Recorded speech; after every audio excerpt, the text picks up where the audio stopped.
Have you ever looked up at a clear, blue sky and felt unsafe?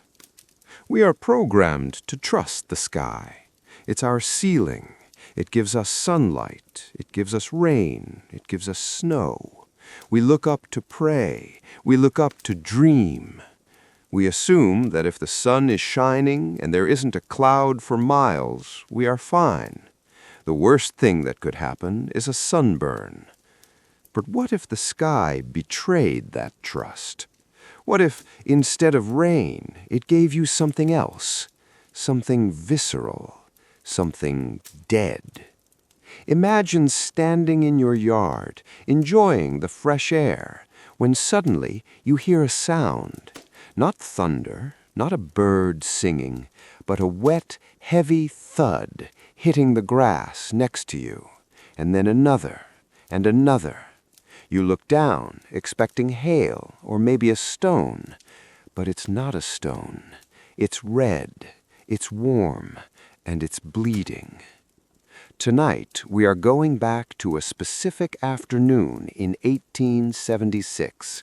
We are going to a small farm in Bath County, Kentucky, where the laws of physics and biology decided to take a break.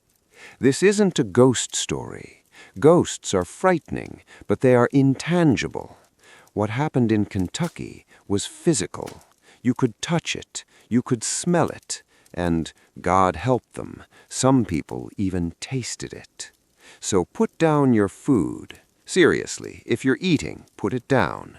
Let's take a walk into the field where the heavens opened up and dropped a nightmare.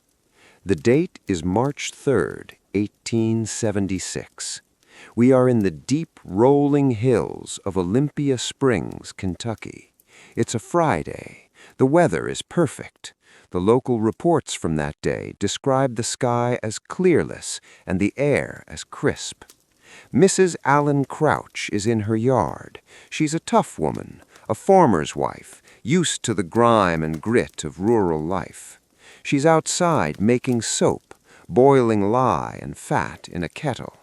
It's a normal, boring chore. She's probably thinking about dinner or the crops or the stillness of the afternoon. Then the silence breaks. Slap. Something hits the ground a few feet from her boot. Mrs. Crouch looks down. In the dirt, there's a small, dark object. It looks like a piece of raw beef.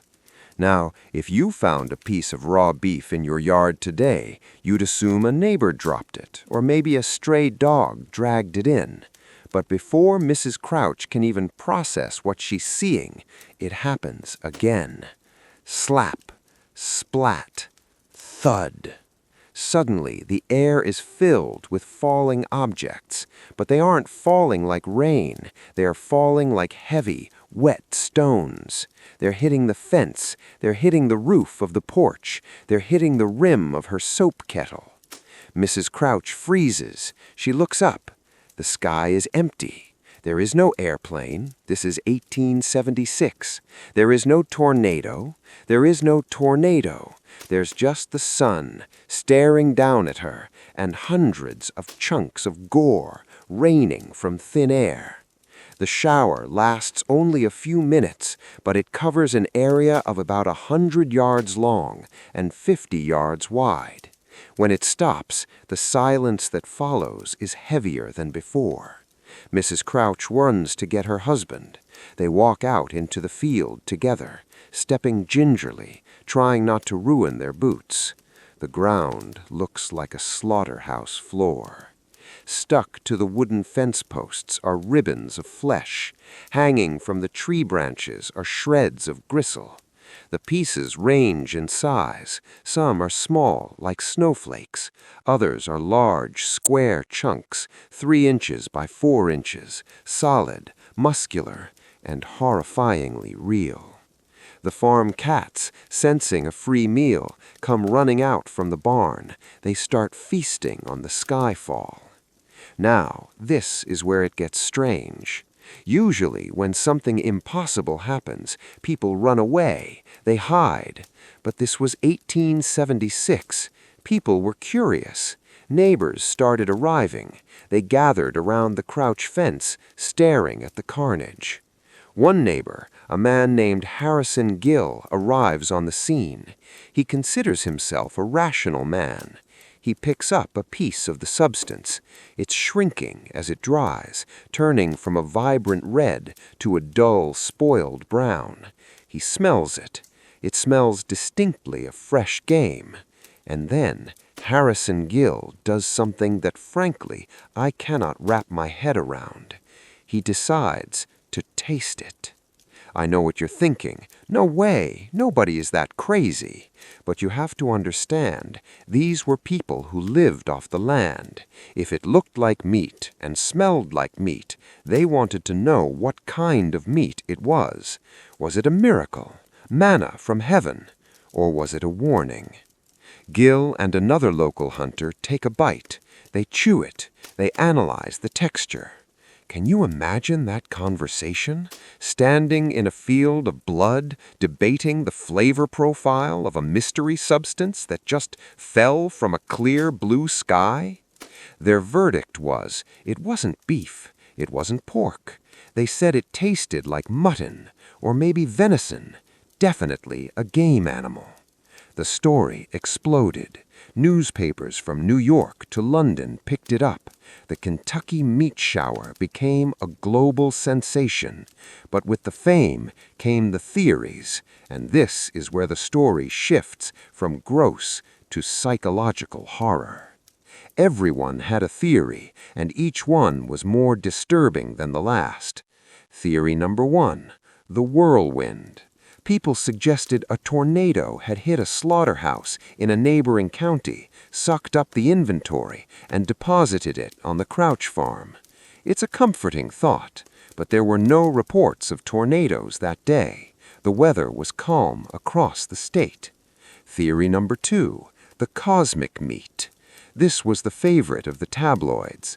They suggested that there were meat planets, or belts of organic matter floating in space, and the Earth had passed through a debris field of frozen alien flesh.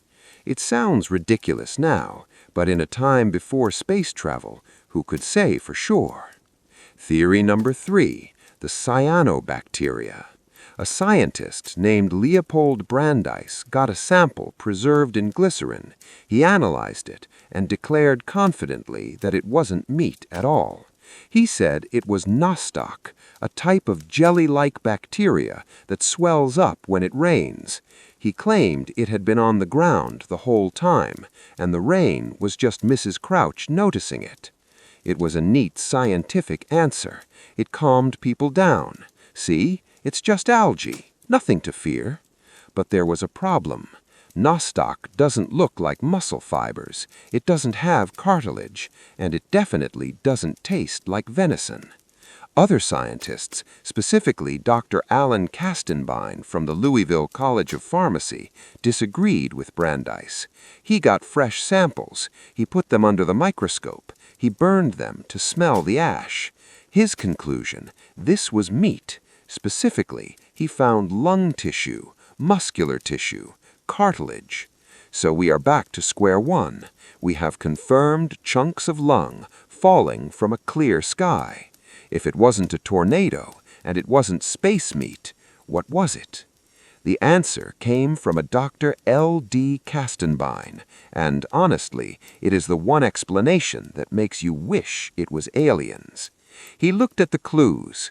Clue A, the meat was chopped into small, ragged chunks. Clue B, it fell from a great height, but over a very specific, small area. Clue C, it consisted of lung, muscle, and cartilage.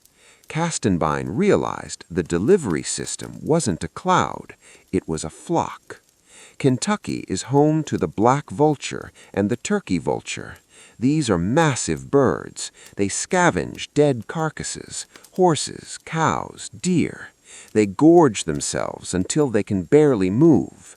But here is a biological fact about vultures that Mrs. Crouch probably didn't know. When a vulture overeats, it becomes too heavy to fly effectively. If a flock of vultures is startled, say by a sudden gust of wind, or a predator, or just the need to gain altitude quickly, they purge. They vomit up the entire contents of their stomachs instantly to lighten their load so they can escape. Now, imagine a flock of 50, maybe 100 vultures circling high above the Crouch farm. They're so high up that they're just specks against the blue sun, invisible to the naked eye. Something startles them, maybe a hawk, maybe a shift in the thermal currents. In unison, the entire flock projectile vomits. Gravity takes over. The semi-digested meal, chunks of horse or deer or whatever dead thing they found, falls thousands of feet. The wind disperses it slightly, spreading it out into a shower. That slap Mrs. Crouch heard, that wasn't a miracle. That was the half-digested lung of a dead horse, dropped from the stomach of a frightened bird 2,000 feet in the air.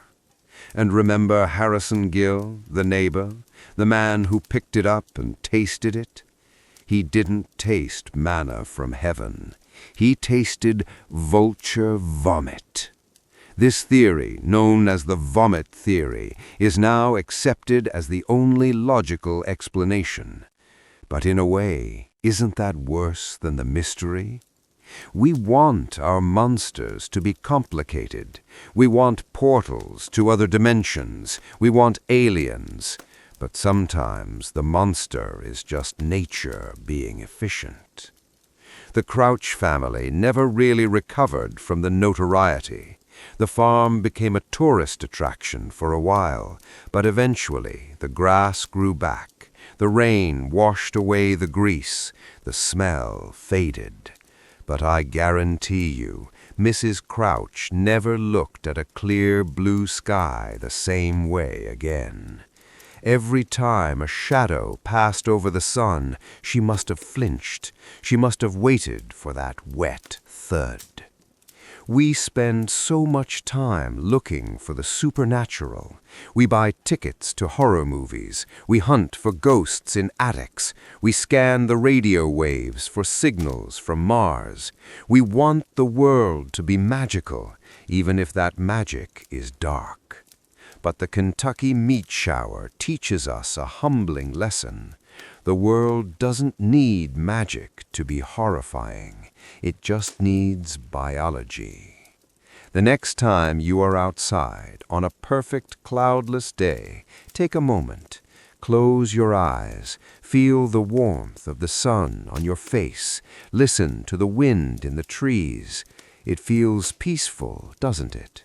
But just remember, gravity works both ways. We are anchored to the ground, but everything above us, the birds, the planes, the atmosphere itself, is just waiting for a reason to let go. The sky is not a ceiling, it's a highway, and sometimes things fall off the truck. That uneasy feeling in your stomach, that realization that you are standing at the bottom of a very deep ocean of air, hold on to that. That is the feeling of waking up. If you have the stomach for the truth, no matter how messy it gets, then you belong here with us. Do not just watch from the sidelines. Join the Mystery Kode community. Click that subscribe button right now. Let's dig into the next impossible mystery together, and hopefully, this time, we won't have to taste it. Until next time, keep your eyes on the sky.